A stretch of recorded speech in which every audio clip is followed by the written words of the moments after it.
Unfortunately, you get to see me twice in a day, or fortunately, I'm not sure how you're gonna take it, but thank you so much for tuning in, everybody, again today at 12 p.m. For another episode of Moving Women Forward Community Podcast. So I was about to do the introduction. I will do that again. So I'm gonna tell you a little bit what is the community about, because I'm sure you are tuning in for the first time. Maybe not, but just in case. So we have one mission, and that is very pretty straightforward and simple: help 100 women in 100 days. How we do that? So how do we help you from feeling stuck to empowered?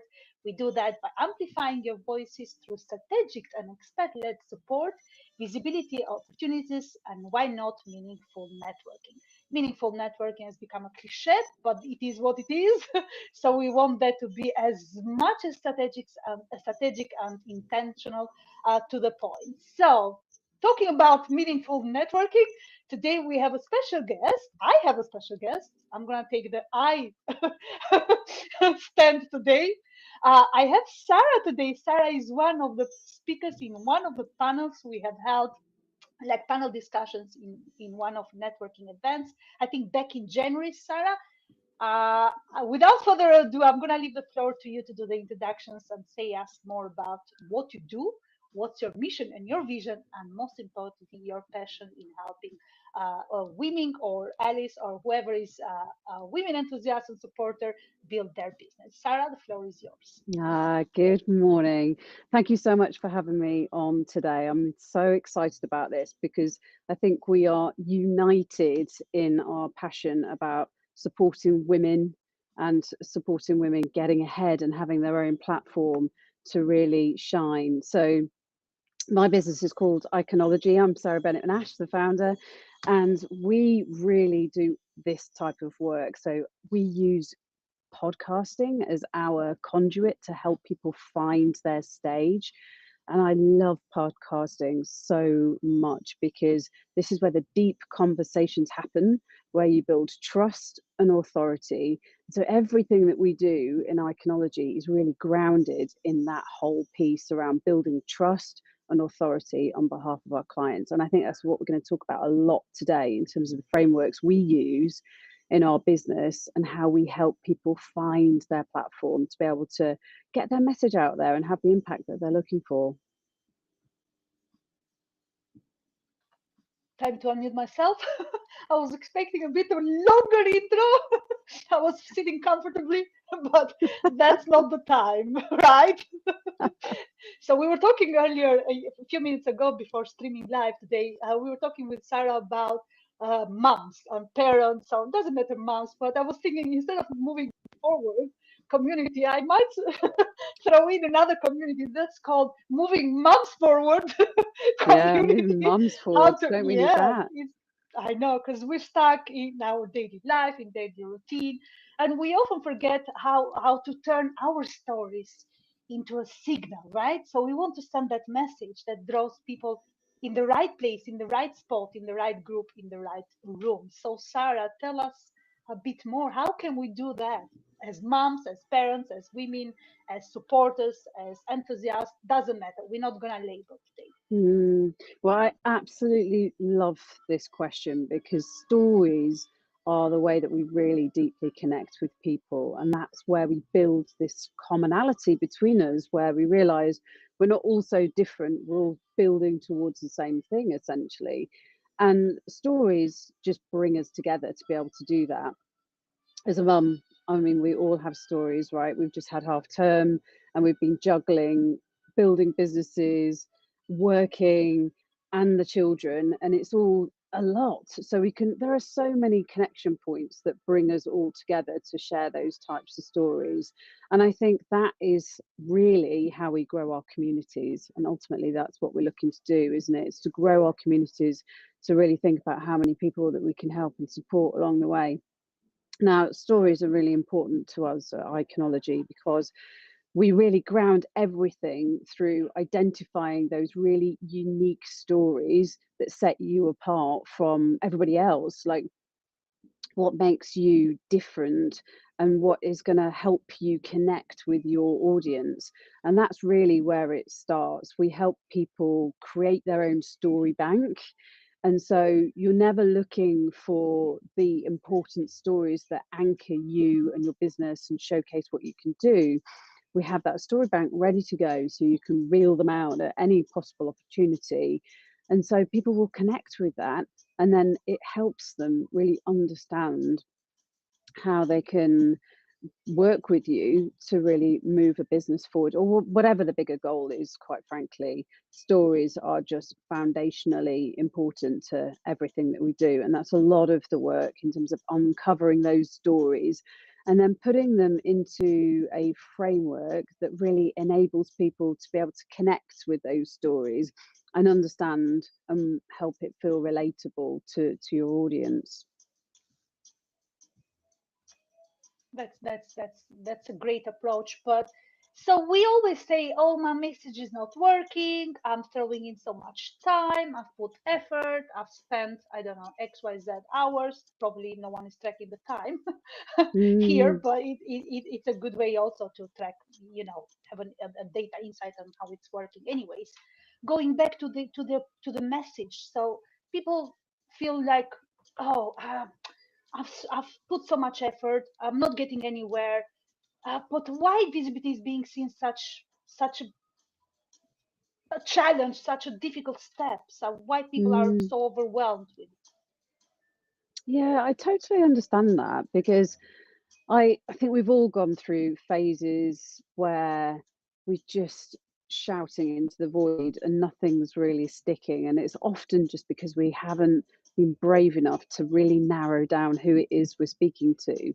And that is its fundamental basis, is that we try and speak to everyone, and in that process we end up speaking to no one. And so the reason why stories are so important is because we connect with the story. And so in your process, let's say we're talking about social media, but in your process of putting things out on social media, try not to stress about it, because just know that everybody's been through this phase where some things work and some things don't work. And I think you just got to expect that a lot of what you do, particularly at the start, will fail, and be okay with that. But then once you do start finding the things that are connecting with people, which is going to be trial and error, then start doubling down on those things. And that's what we talk about in terms of that. We talk about this framework called the DJ content. So once you've found a song that everyone loves, then you don't need to keep reinventing the wheel. Use that song and then just remix it. And we see this all the time, don't we, in the music industry, that they recycle really massive hits that work. And that's the reason why they do it. It's because they've found the story, the tune, the thing that sticks with people, and it just keeps cycling back. Now, you're on a dance floor on New Year's Eve, and the big tune comes in that you remember from all those years back. You are once going to get involved, and this is no different on social media. So it's about identifying the stories which really connect with the one person that you're trying to talk to. Just find the one person, think about the problem you're trying to solve for them, and then just play around with it and see which stories stick. Now, I think I've put out, I should really understand the numbers around this, but I've put out hundreds, if not thousands, of posts now on social media. And I know what works for my audience and I know what doesn't, because I'm measuring these things as we go along.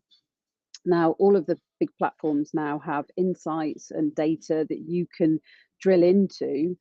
And in the industry we talk about beta testing, don't we? So you just then go in and beta test everything. So the fundamental basics of putting out any post on social media is that you want to have a strong hook. You want to stop people from scrolling immediately, so get the strong hook, then put in your content and the details that are going to really resonate with people, and then just focus on bringing as much value to that person as you possibly can do. Think about how you can help that person the most, and then just give them that gift of what it is that they're looking for. Once you've found your formula, then you can just sort of relax about it a little bit and then just keep recycling the things that really work. And that's fundamentally as it's as simple as it sounds, that's exactly what we do on a daily basis with clients. Right. So I think you also touched on some practical steps that Mm, women or advocates can take today in terms of helping them to move from stuck to empowered, really. But what is this about empowerment, right? Is this empowerment connected with your story? Is your story making you empowered, or the other way around? So it's like the egg and the chicken, right? Which one comes first, mm. Sarah? What is your point of view? Well, I think people see passion, don't they? So I think it has to come from you. And, women is obviously, I've lived this story my whole entire life. I've worked in industries where it is a sea of men, and I think it is definitely getting better. We are seeing the shift, although it's very slow. But we've grown up with this throughout our whole entire careers. For me, it's 20 plus years. And I think 10 years in, you just snap and you're just like, right, I'm absolutely sick of this now. So I've got to make this happen. I've got to make this change. And that's when all the passion comes through. Now, everywhere I've ever worked, I've always joined communities. So I've always joined the Women's Network or the equivalent. And in some cases, I've headed up the Women's Network because I've been so passionate about it. And I've actually also left organizations because they've put up a good PR spin on it and actually not really done what they said they were going to do. So for me, this is deeply in my DNA. And then the world throws me this incredible gift of having two girls. And so it feels like everything's sort of stacked up for me to really want to be behind women in business. So the passion's there. I don't have to build anything around that. It's just within me, within my DNA. And I think that is a huge jump on anything that you do, because I don't really need to build anything around there. Every day I carry this with me and it comes into everything that I do because I'm so fundamentally passionate about helping women in the workforce, in their businesses, moving forwards, because there's a $1.2 trillion wealth cap globally. I mean, it's just mind blowing that today we're still facing that. And it fundamentally isn't getting much better. So there's a big fire burning in my world, I think. But you can look at it in another way, in that if you think about Vroom's expectancy theory as an example, there's some fundamental basics that you need to be able to drive motivation. And there are things like, have you got the skill set? Have you got the confidence? And have you got the resources to be able to do the things that you want to do? So assuming you've got those three things and then you add the passion to it, really you've got an equation there that's just going to drive you forwards, whatever the scenario. And people feel that. That's why stories are so important, because people really feel that when you're speaking. You don't have to build anything around it. It's not contrived. It's just pure, authentic discussion. And for me, that was a massive realization, particularly in the boardrooms, because you'd see people come in and they'd be so prepared and they would really go into all the technicalities about, driving the decision forward. But if you don't have a passion behind it, then people just see straight through that. So for me, it starts with passion and then everything else builds around it. Amazing. Now, Sarah, you just mentioned the word, the keyword in there. You mentioned authenticity, right? There's so much Mm, hype going on about authenticity. Are we being authentic? Is AI? It's not AI. Is it you or is it not you? I don't want to delve into AI in percent, but I want to stop by at the authenticity, right? mm, So if you are authentic, does that mean that that's your story? You don't even need to mention that you are authentic. You are by product authentic if you are being you and your passion is there and showing across the digital world, but not mm. just digital in a way, but we are talking here mostly about the online world. So what's your take on this authenticity, or is it is it you at the end of the day? If it's you talking from your heart and from your passion, it's still, so you are authentic and you are you basically. Mm. Authenticity is a really interesting one, isn't it? Because I think at its fundamental basics, you have to bring that into everything that you do. I have been in organizations where I've needed to and have worn a mask, and it is absolutely exhausting. That's why people suffer from burnout, because you are trying to put on a persona that just fundamentally isn't you. So I think that is fundamentally, where we need to be thinking about bringing that authentic person into everything that you do.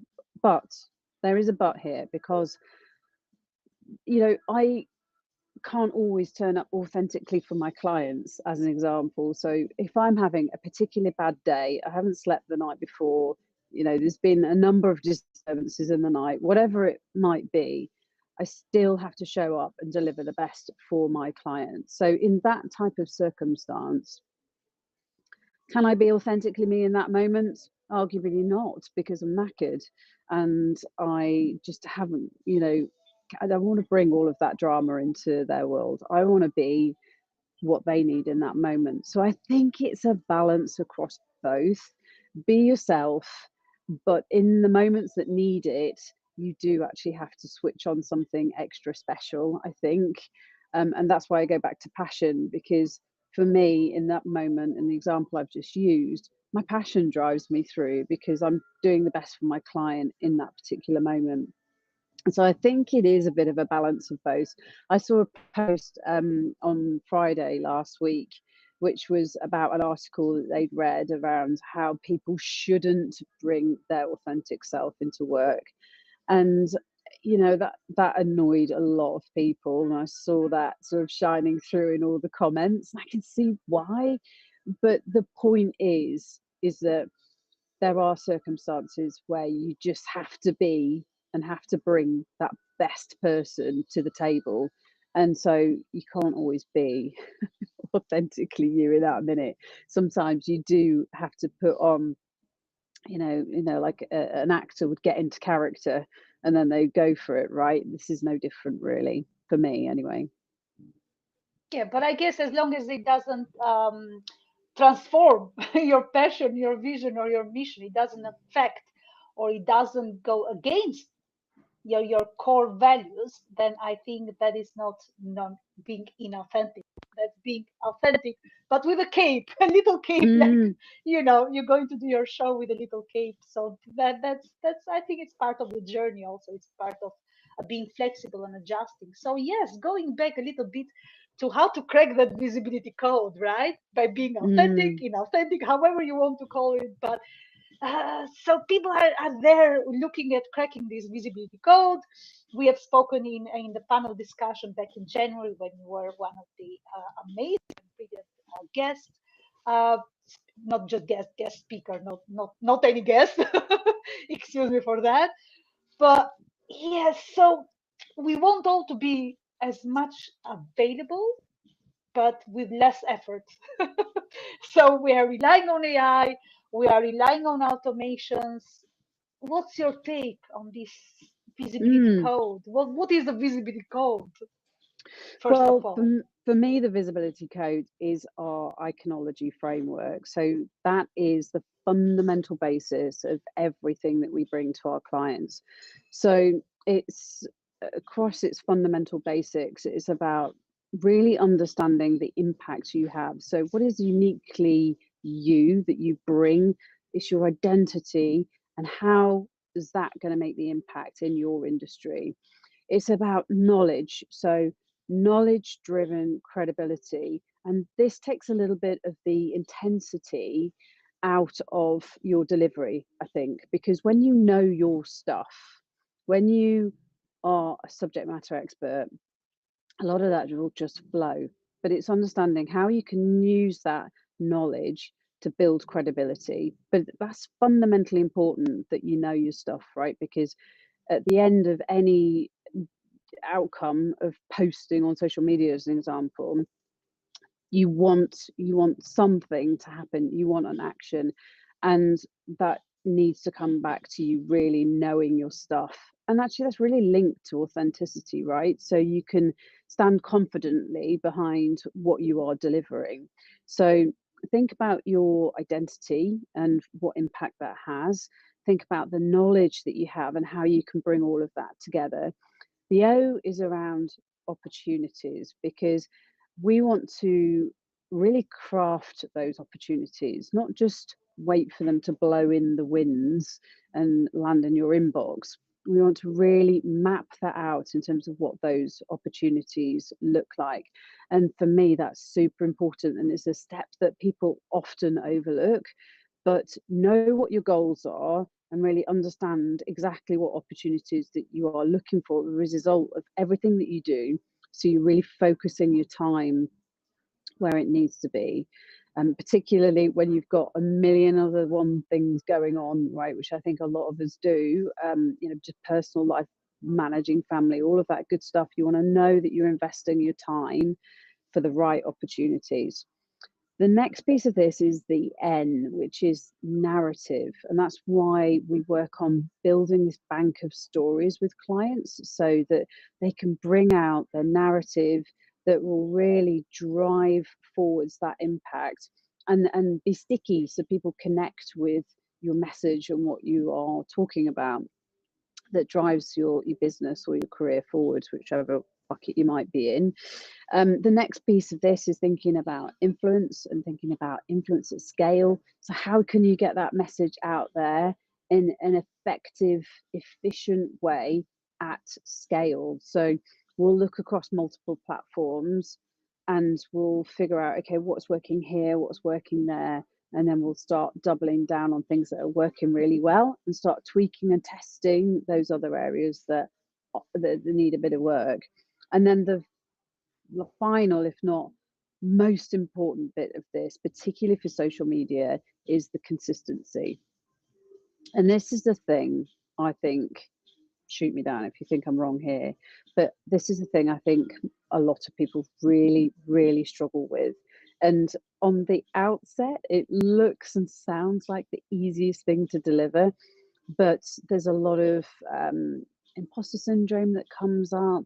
There will be all sorts of day-to-day things that happen that just take you off course, and people sort of come in and out of the visibility of people, and it really is difficult to build trust in those circumstances.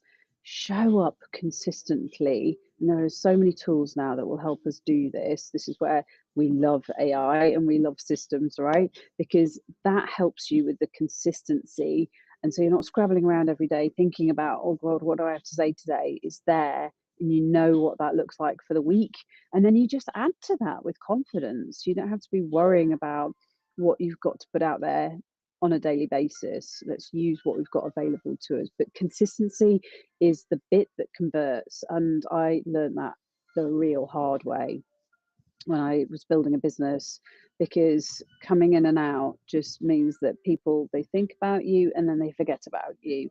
And then they're wondering why you're not around. So that's a really fundamental foundation of our framework and what you need to be building for your social media platforms. So that in a nutshell is what we work across for our clients. But then the sort of practicalities of that really then as to how you actually map it out and then execute on that.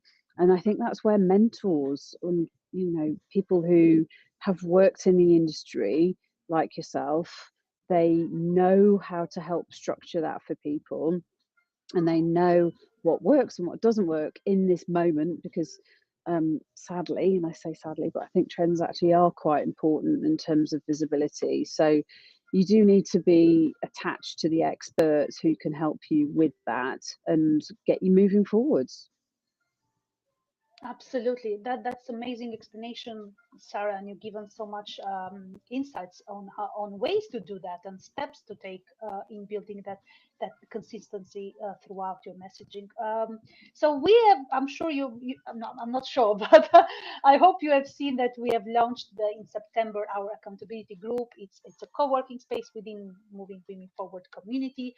We host regular sessions. They are more on the strategic side of the business, where we keep members accountable, not just with random questions, but giving them the structure and the tools on how to build that accountability and how to build that consistency throughout the sessions. Now, one of the things that I wanted to touch with you, I think it's the last question for today because we are close to the end time of this episode. It's about it's about accountability. Do you think that someone or somewhere or we all need someone to keep us accountable? We all need that body support, or be it Mm. a community in a larger scale, or be it a group of friends, or be it a family member, or obviously the expert in this case that we are talking about. Do you think that's one of the ways to go and to anchor ourselves to that accountability body for our Mm. progress and building the consistency? Yeah, absolutely.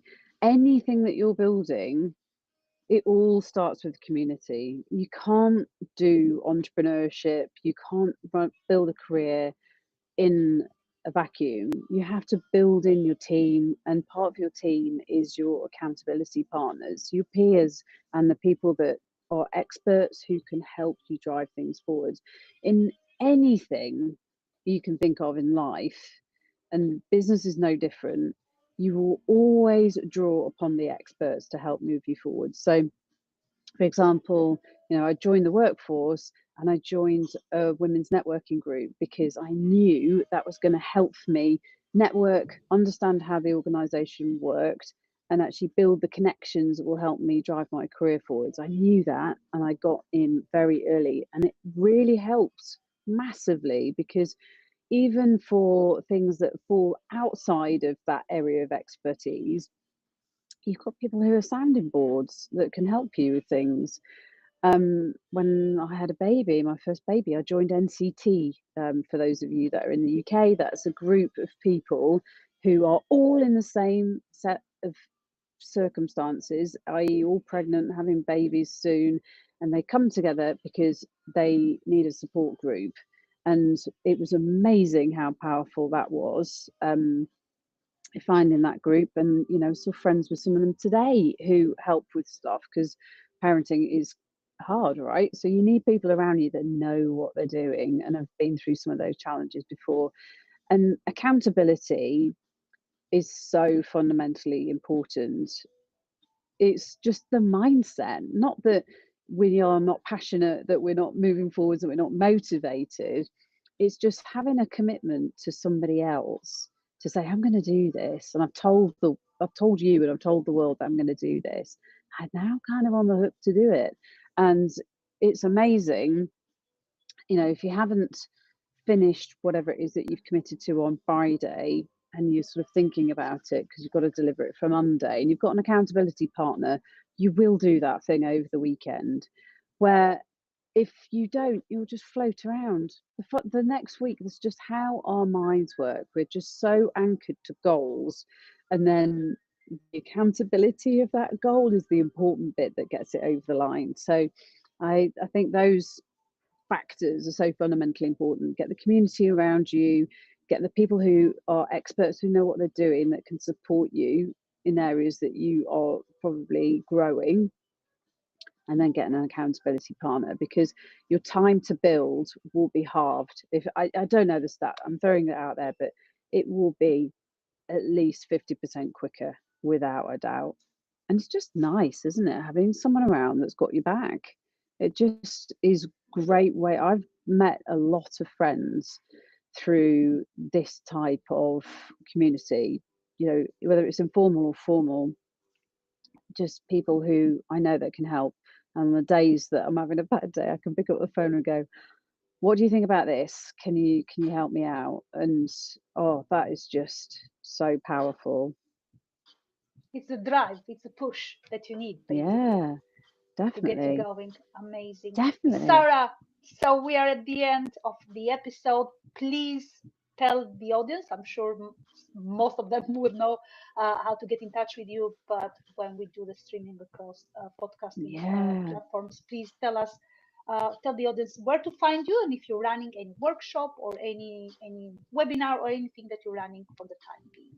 Ah, thanks so much. I really appreciate that. So you can absolutely contact me through LinkedIn. I'm a LinkedIn gal. It is an incredible platform. So definitely drop me a LinkedIn DM and we can always follow up on there. We have so many events coming through in Ikonology. Our major event will be in March next year, which is our showcase, which we're partnering with people in our industry, in the personal branding industry. But contact me on LinkedIn is the main place, and we can absolutely connect. If you are looking to be a guest on a podcast as a great example, then we are definitely the people to reach out to, because we are experts in that arena and we can help you push your visibility forwards through podcasting and getting your message out there so you can have that impact that you're looking for. Thanks so much, Yana. Fantastic. Thank you so much, Sarah, for being an amazing powerhouse host. I mean, guest. No, excuse me. I meant host for hosting your podcast, but rather in this case, you are in the guest seat. So thank you so much for being here today. And thank you, everybody, for tuning in at this episode. Watch the space next week. We have more guests, more episodes, and more insights to discover and move forward, to help you move forward. So thank you again and catch up soon.